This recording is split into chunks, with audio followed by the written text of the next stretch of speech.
Sahabat satu pesan, pernahkah terlintas di benak Anda sebuah pertanyaan yang mengusik? Mengapa Allah menciptakan makhluk seperti dinosaurus raksasa yang hidup sebelum manusia? Atau serangga-serangga menjijikan seperti kecoa? Bukankah itu aneh? Dan yang lebih menarik lagi, bisakah hewan kesayangan kita ikut masuk surga bersama kita? Pertanyaan ini mungkin terasa sepele, namun sesungguhnya di baliknya tersimpan hikmah yang amat mendalam tentang penciptaan, tujuan hidup, dan hubungan kita dengan Sang Pencipta. Mari kita selami bersama. Ini bukan sekedar tentang binatang, tapi tentang siapa diri kita sebenarnya, posisi kita di alam semesta, dan potensi terbesar yang kita miliki. Allah yang Maha Bijaksana menciptakan kita sebagai manusia pada posisi yang unik, sebuah titik tengah antara dua ekstrim penciptaannya, malaikat dan hewan. Bayangkanlah malaikat. Mereka adalah makhluk cahaya, diciptakan tanpa nafsu, tanpa kehendak bebas dalam arti kita memahaminya. Satu-satunya fungsi mereka adalah menyembah dan memuati Allah tanpa henti. Mereka tidak merasakan godaan duniawi, tidak punya pilihan untuk berbuat dosa, dan sepenuhnya fokus pada ketaatan. Mereka adalah representasi kesucian dan kepatuhan mutlak. Di sisi lain, kita memiliki hewan. Mereka adalah makhluk yang sepenuhnya dikendalikan oleh insting dan nafsu. Hewan tidak memiliki akal budi layaknya malaikat atau manusia. Mereka tidak menyembah Allah dalam pengertian yang sama seperti kita. Hidup mereka didikte oleh kebutuhan dasar, makan, minum, berkembang biak, dan melindungi wilayah. Mereka tidak memiliki tanggung jawab moral atau kebebasan memilih antara yang baik dan yang buruk.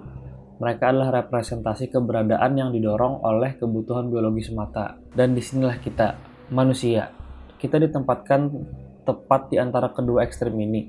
Allah menganugerahkan kita akal dan nafsu serta kehendak bebas. Inilah yang membuat posisi kita begitu istimewa dan penuh tantangan. Kita manusia punya pilihan.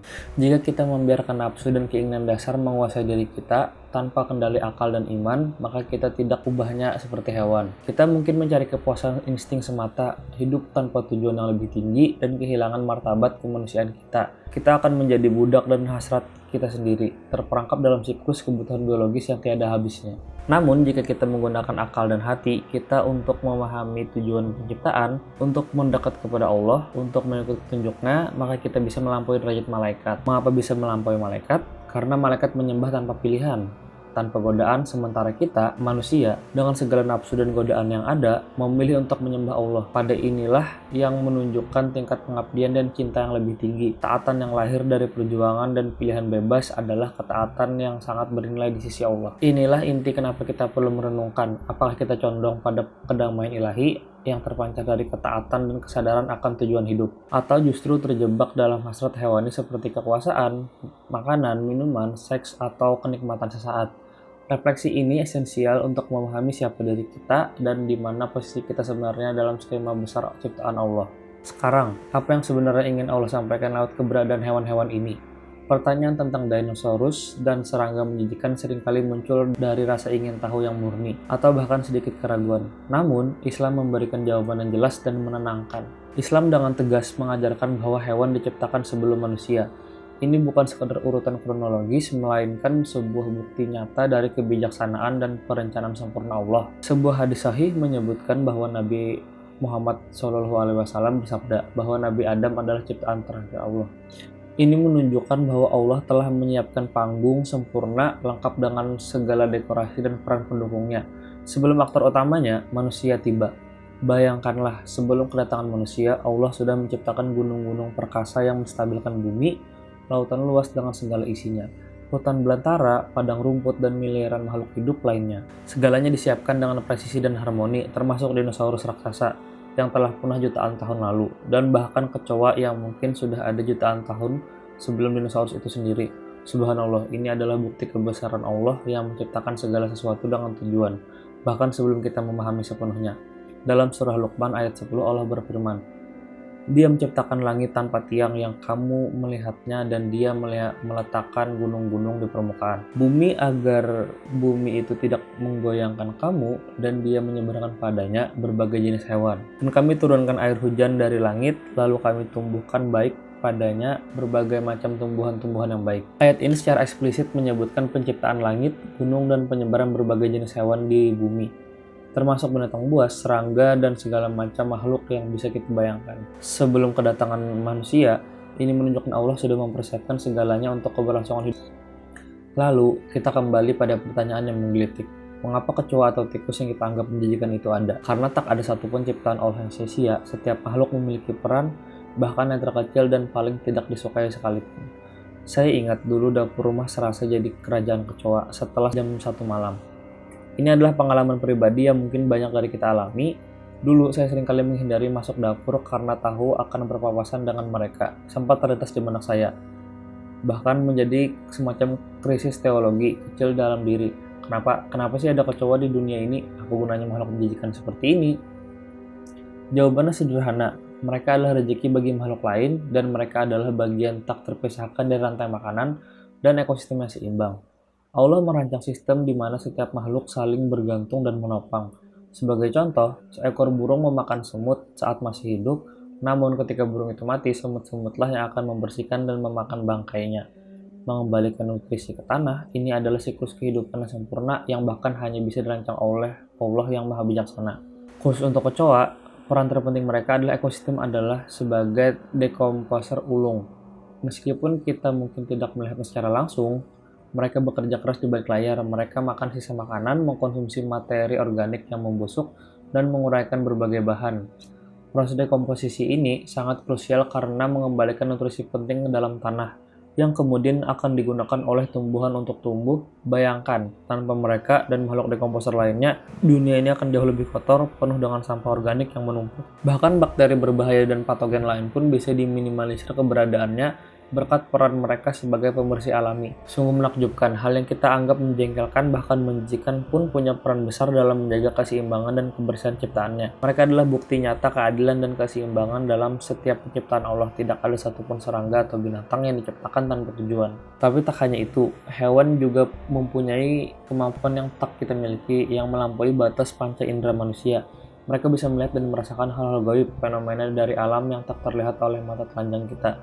Nabi Muhammad SAW pernah bersabda, apabila kamu mendengar ayam jantan berkokok, maka mintalah karunia kepada Allah, karena sesungguhnya ia melihat malaikat, dan apabila kamu mendengar ringkikan keledai, maka berlindunglah kepada Allah dari setan, karena sesungguhnya ia melihat setan. Hadis riwayat Bukhari dan Muslim. Bahkan dari suara mereka ada pelajaran dan perlindungan bagi kita. Ini menunjukkan bahwa di balik keberadaan fisik mereka, ini ada dimensi spiritual yang lebih yang bisa kita pelajari. Hewan adalah anugerah dan ujian dari Allah. Mereka bisa jadi tiket kita menuju surga atau neraka. Ini adalah sebuah pernyataan yang kuat, namun didukung oleh ajaran Islam. Nabi Muhammad SAW telah menyampaikan kisah-kisah yang menjadi teladan bagi kita. Ingatlah, kisah seorang pelacur yang diampuni dosanya oleh Allah dan diberikan balasan surga karena dia menunjukkan belas kasihan terhadap seekor anjing yang kehausan. Ia menggunakan sepatunya untuk mengambil air dari sumur dan memberikannya kepada anjing itu hingga puas minum.